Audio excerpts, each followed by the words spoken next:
Hi! Welcome to my little video. I'm Noor Bunnik, in case you hadn't met. And I wanted to tell you something that I was pondering over this week as I was working in the orchards. I have a new...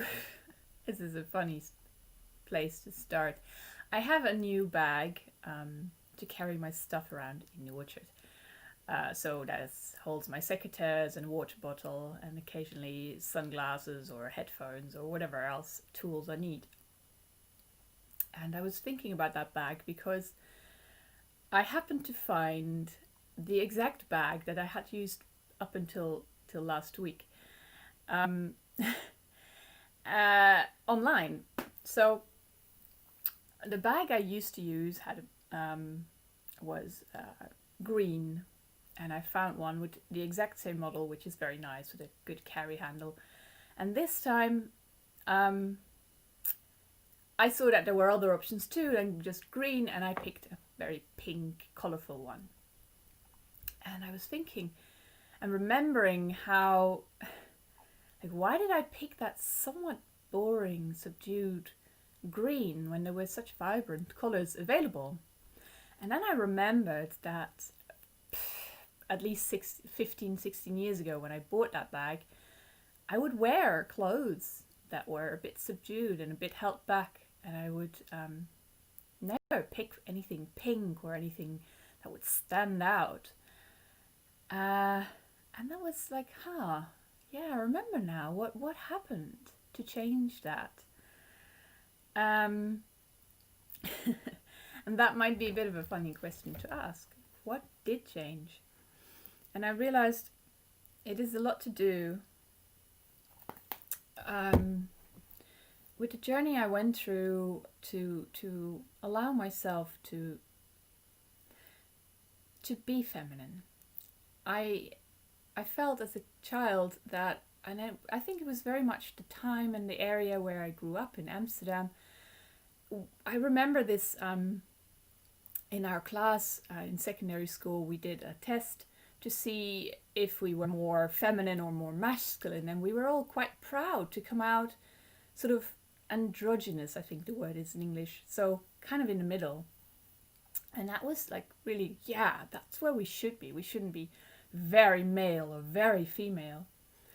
And so also I had two big brothers, and for me that was like, it was not okay to be very girly. I had to be strong and tough, and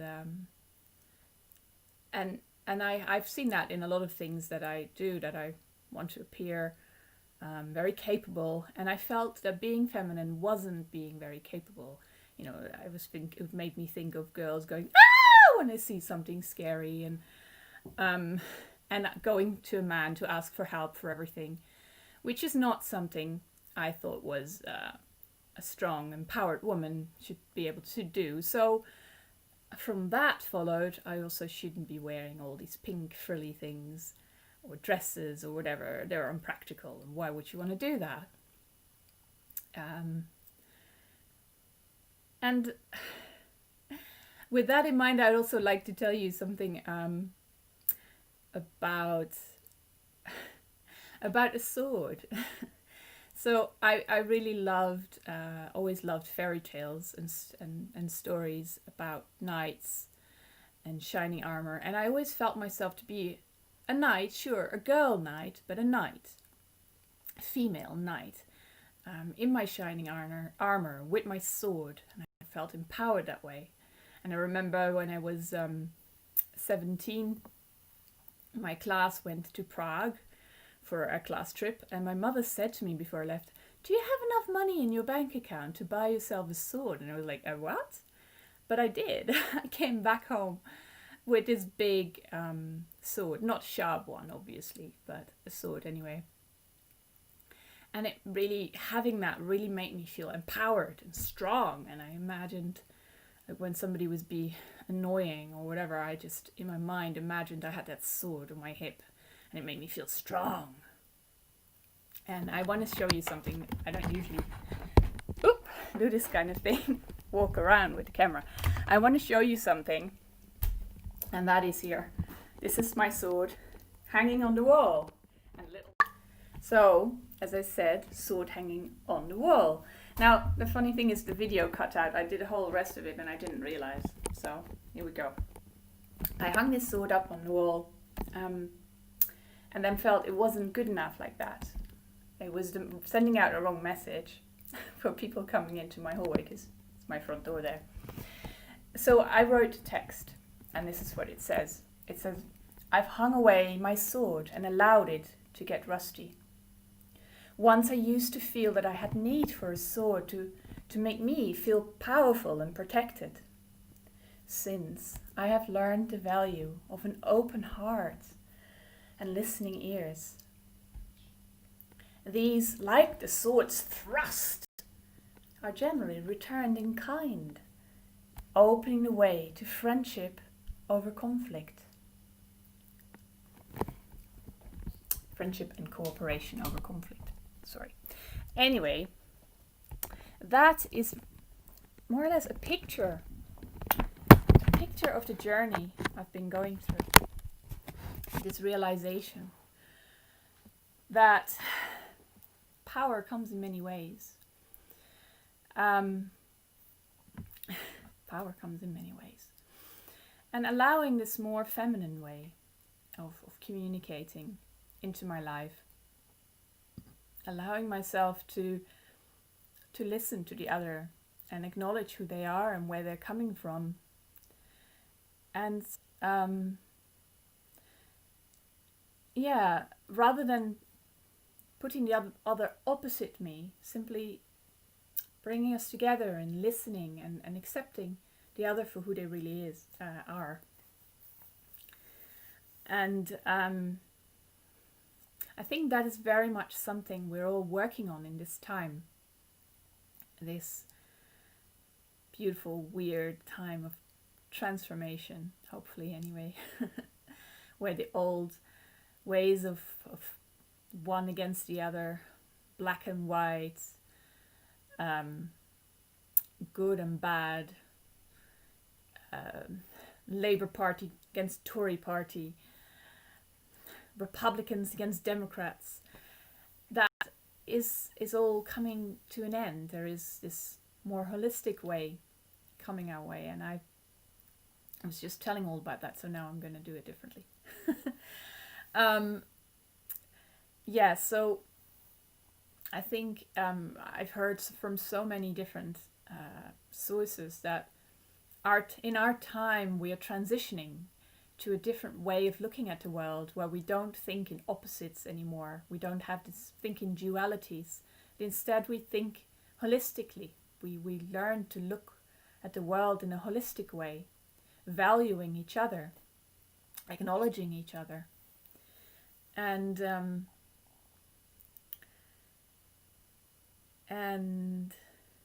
this is so beautiful.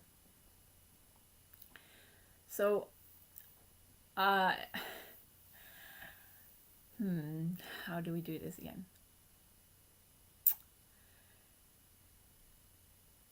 I've lost my thread. Right. So I hope I somehow managed to stick all these bits of video together. So I was talking about that the world is transforming in a more holistic way. And this is also a more feminine way of thinking maybe, but definitely a fresh, new way of looking at the world. And that's something that I would really love to see embodied in my big vision for the Gardens of Love. I remember when I was talking about forming a community with other people, quite a few of them came back saying, "Ooh, I'm not sure if I would really feel at home in a community. There's so many things that go wrong, and so many ways that people can start really getting upset and annoyed with each other and make each other's life difficult." And with that in mind, I have been searching quite a lot over the last few years for different ways of being together. And I guess it would start with saying, okay, when we form a community, we say we want to have the same kind of ideas behind ourselves. It doesn't have to be 100% the same, but just roughly that we all want, say, organic. We all want to have love and respect in our way of acting with each other. Sorry, mosquito. We all, have similar values, whatever they may be,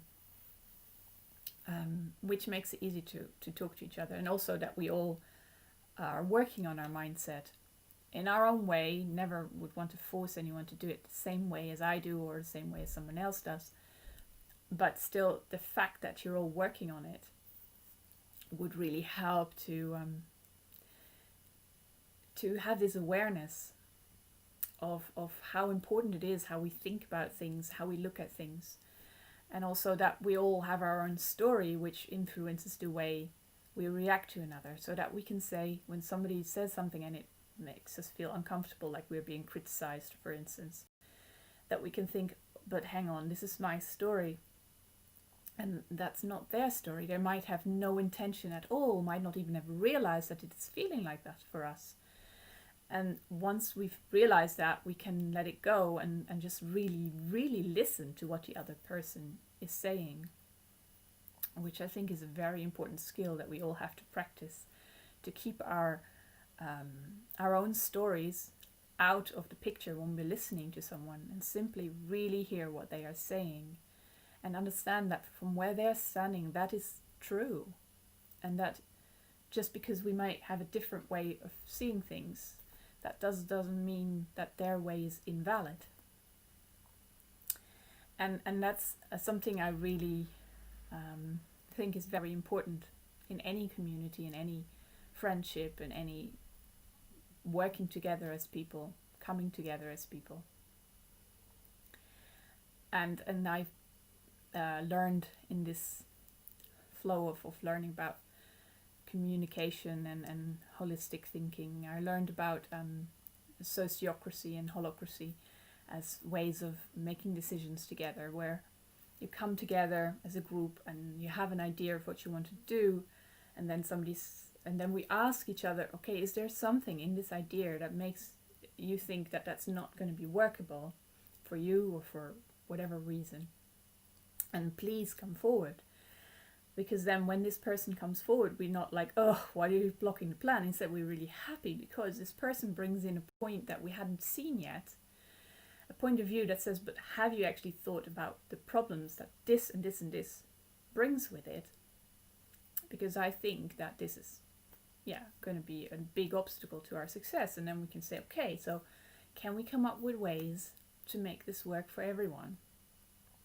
And then together you come to a solution which is much more workable.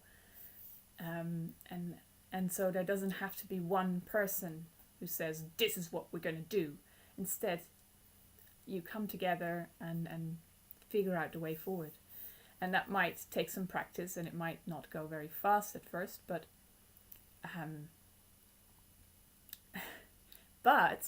it is a way that makes everyone feel empowered and listened to. And I think that is something that is super duper important in any working together in any community, that you feel that you're listened to and you're valued and your opinion is valued.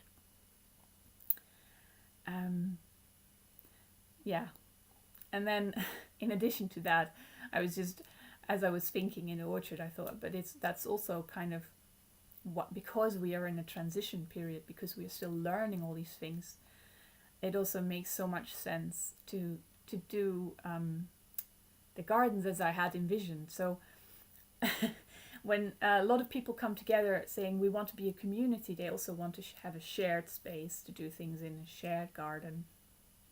And I think is quite beautiful, because then you can support each other and help each other. But I think quite a few other people with me feel that when we are sharing everything, there is a lot of ways in which conflict can start to come up. Like for the first few years, maybe you're all really happy to simply have this place to do things, and you're all full of positive vibes, like, yeah, we're gonna do this, we love each other. But then over time, especially when you're a bit tired or you're not quite having been able to be so awake and aware of everything, and things start to be a bit of a routine, then you sort of lull to sleep, and then your own patterns tend to pop up and you get really annoyed, like, why am I having to do so much work, and then they just do a little bit of work and then they still pick all the berries, but I wanted some too, or I have right of more of them, or why do they always go around whistling, I really hate that tune. I don't know, just things like that just start to rub. So then it's really good to have, I think, to have the model that I adopted, which is where you have a beautiful place in the center to come together, have workshops together if you want, work spaces as well, place where you can celebrate life together, and have a shop and make music. But then you have your own personal garden, or for your family, a one garden, which is big garden, where you can retreat and say, okay, now I just need to breathe on my own a bit and come back to myself and ground myself and feel nourished by this beautiful space of love, that the beautiful garden of love that grows around me, which is because I've been growing it personally with all my love and my attention for these plants and these animals that live here. That love is reflected back to me and nourishes me. And then I recharge and I can go back into this community and be there for them as they are for me. And I think especially for a lot of people who are very sensitive and to each other's feelings and moods and energies, this is such a must, especially while we're transitioning to a time when we can be more, the more we go on in this development to holistic thinking, more we're also developing our consciousness and learning to be awake and aware all the time. But right now I know that is quite tiring. I have this beautiful women's group, but this week we had 2 evenings with very long call, more than 2-hour calls, and it was very beautiful and very good, but I was so tired afterwards, like, oh gosh, full of love for all these amazing women, but drained nonetheless. I really needed some me time, which meant that I went to bed late and stuff, which isn't great, but anyway. So that is what I wanted to tell you about today. So it's about different way of forming community, different ways of thinking, different ways of making decisions together, and allowing this new, maybe feminine way to become the norm. And thank you very much for listening. I hope I'll manage to stick them all together, otherwise you'll just get 3 separate bits. Thank you.